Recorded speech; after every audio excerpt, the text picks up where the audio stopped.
Hello বন্ধুরা, তো মাছের ডিম দিয়ে পুঁই শাকের ঘ্যাট রেসিপি নিয়ে চলে এসেছি। তোমরা পুরো ভিডিওটাই দেখবে।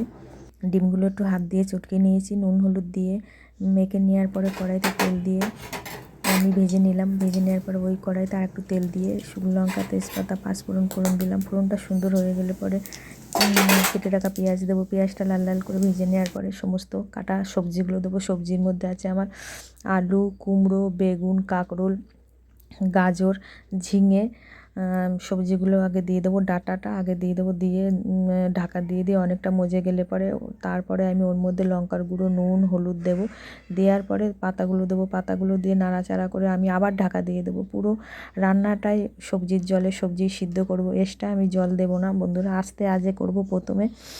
দিয়ে সুন্দর করে ঢাকা দিয়ে রান্না করার পরে ভেজে রাখা ডিমগুলো দিয়ে দেবো। মাছের ডিম দিয়ে দেওয়ার পরে আমি নাড়িয়ে লাস্টে আমি গ্যাসটা বাড়িয়ে দেব।